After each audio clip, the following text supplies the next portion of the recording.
Pinakabagong Smash FI ng Suzuki Motorcycle ay mabibili nyo na po sa mga selected Suzuki store na meron po sa atin dito sa Pilipinas. And of course, itong ating bagong model na ito mga adults, ano po ba yung mga advantage pag binili nyo ito? Pagka ito ba ay ginawa nyong pang daily service niyo at pang commute?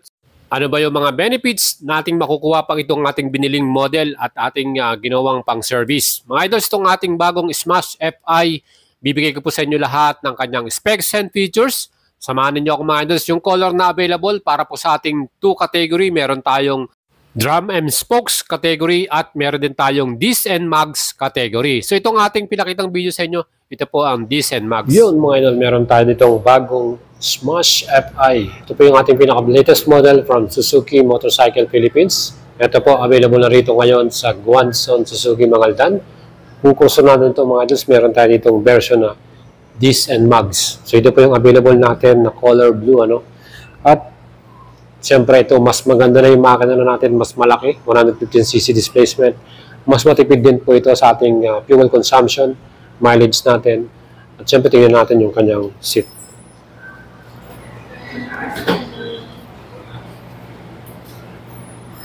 So yan mga idols, yung ating paggupo dito. So 5'6" yung height natin. Okay din po yung kanyang seat height. Sakto-sakto lang din. So sa stopping power natin, malaki yung apakan ng kanyang brake. Ang nakakagulat dito, malaki po yung kanyang instrument panel. Talagang kitang-kita mo yung information dito.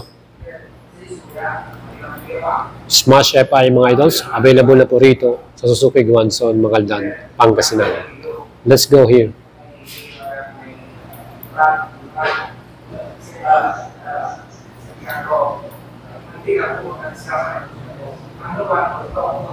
Ayan mga idols, kung gusto nyo pong bumili nitong ating bagong Smash FI, ang ating presyo, SRP 71,400. Ito po yung ating mags and disc version. Meron tayong plus na 2,000 pesos para sa LTO.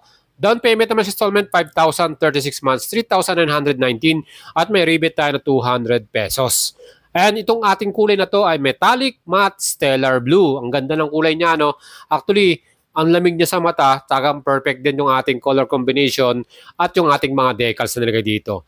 Pagdating naman sa ating bagong engine na FI, 113cc po ang kanyang actual displacement, 4-stroke single cylinder, single overhead camshaft, and syempre fuel injection na to, 2 valves, air cooling, 4-speed with constant mesh. Yan po yung ating mga specs mga idol. Maximum power 6.9 kW or 9.3 HP, mas malakas siya ngayon. At maximum torque 9.10 Newton meters. Para naman sa ating bore by stroke 51 by 55.4 mm at ang compression ratio 9.4 by 1. Ayan ang average naman nating makukuhang top speed dito, approximate lang to, 90 to 95 km per hour. Pero siyempre depende na rin sa riders yan. At ang ating starting para dito sa ating Smash FI, meron tayong kick at electric. So dalawa po yan, dual start tayo, no? And yung ating naman chassis, front suspension natin, naka-conventional telescopic forks to mga idol. At sige naman natin, talagang matibay yung quality ng ating parts nito. At hindi rin matagtag, lalo na kung dumadaan tayo sa mga medyo lubak na area, no? And para naman sa ating rear suspension, naka-dual absorber shock tayo via swing arm. Siyempre, quality rin yung ating magiging suspension sa likuran. Kahit meron tayong passenger, for sure na komportable rin tayo dito kasama na yung riders natin. And mga idols, itong ating bagong Smash FI, yung ating disc and mags na ating category, meron tayong single round disc. Malaki yung kanyang disc, ano? At meron tong 1 piston Nissin caliper po ang brand na ginamit nila rito. Aba, ang tindi rin, ano? At sa ating namang likuran na brake, para sa ating disc and mags, siyempre naka-drum brake po tayo dito sa ating likuran. At of course, okay naman po itong ating braking system sa drum brake. Actually, meron din tayong mga scooter na ginagamit. Ang importante dyan, dapat lagi nyong pinapalinis yan at pinapacheck up nyo pag kayo po ay nagpapachange oil.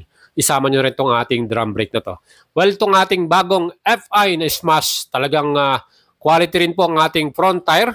Yan po ay may sukat na 1790 by 17 inch at yan po ay tube type. So masasabi natin itong ating klase ng tire, siyempre, ano to, hard compound to. Talagang pangmatagalan. Pero siyempre, kung gusto nyo po ng mas kapit na kapit yung ating gulong, bilan nyo ng mga medium compound, yung mas magandang brand. At yung ating rear tire, 80-90 naman ang sukat by 17 inch. Pareho pong tube type, harap at likod. So yung ating wheels naman mga Diyos, naka-alloy mag wheels tayo dito.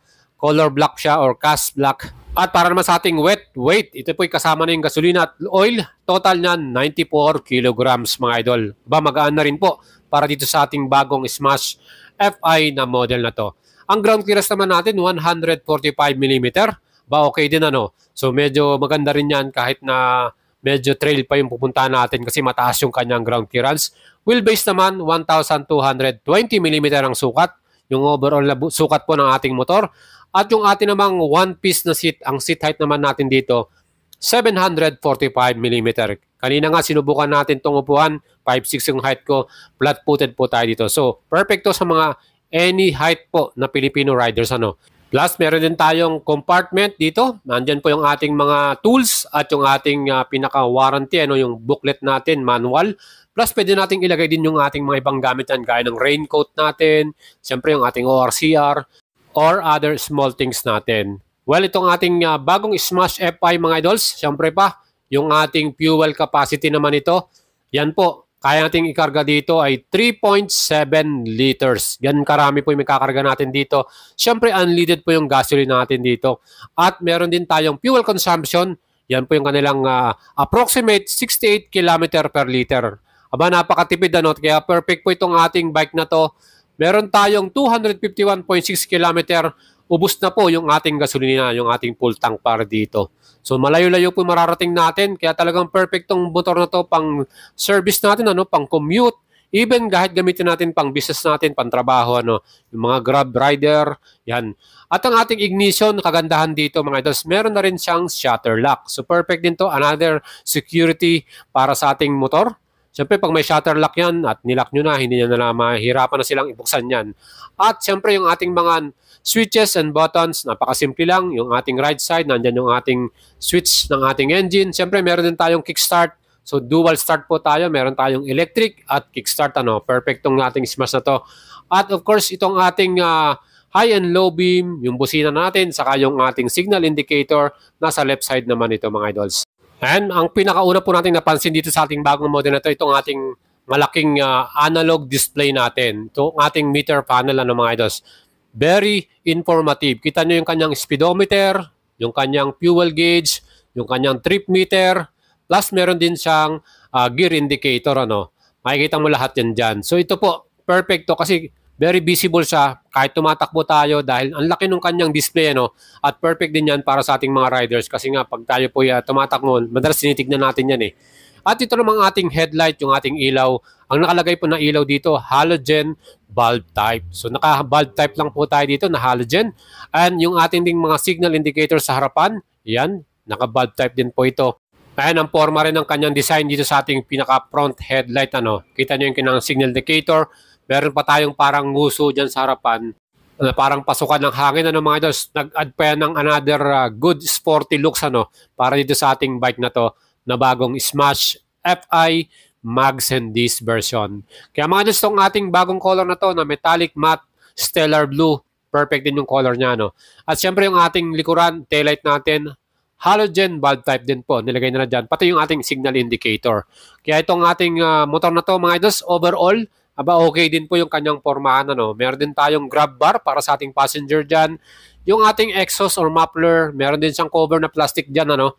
At yung kanyang pinakamismong muffler, metal po ito. Well, para naman sa ating mga apakan, aba, yan din po yung rubber, less fatigue para sa ating mga passenger pag nakaangkas tayo dyan. And sa ating ding rider, ano, sa ating mga riders, meron din tayong rubber na mismong footrest niya. Meron din tong center stand at side stand mga idols. At syempre yung ating mirror, okay din po yung kanyang style. So, visible din yung mga nasa likuran natin pag tumitingin tayo sa mirror natin. At yan po ang ating pinakabagong model na Smash FI Disc and Mags version. So, meron pa tayong isang version nito. Ito ng mga ating drum and spokes version. At ang mga color version na pagpipilian po natin dito sa ating drum and spokes version, meron tayong Titan Black at Candy Summer Red. Para naman sa ating presyo, SRP 66,400 pesos. Down payment naman 4,800, 24 months 4,607 at 36 months 3,672 pesos. Mga idols, ito po wala itong halos pinagkaiba sa ating Disc and Mags color version lamang at yung ating rim and spokes, yung ating wheels, sa halip na naka-mags po tayo, ito po ay naka-rim and spokes at syempre yung atin pong braking system. Front niyan naka-drum brake at yung ating rear brake ay pareho pong naka-drum. So parehong drum brake yan. So yan po yung advantage din. Mas mura po ito, 66,400. At kung gusto niyo po ito, available na to dito po sa Suzuki Guanzon, Mangaldan. So mga idols natin, yan po ang ating pinakabagong model na Smash FI. Meron pa rin po tayong available dito ng mga carburetor type. At kung gusto niyo pong bumili niyan, meron din silang mga naka-display dito. Kaya mga idols, kung nagustuhan niyo po yung ating video mga idols, again, inanyahan ko yung mag-leave ng iyong comment. Kung bibili po kayo nito, meron din po tayong mga kilalang dealer sa Manila, diyan po sa Suzuki Roosevelt. At meron din tayo sa may Taytay Rizal, Suzuki Taytay Rizal. Yan po ang ating feature para sa inyo mga idols. Again, huwag niyong kalimutang subscribe ang ating YouTube channel at pakipollow niyo po ang ating FB page. Lagi po tayong mag-update sa inyo. Ride safe po.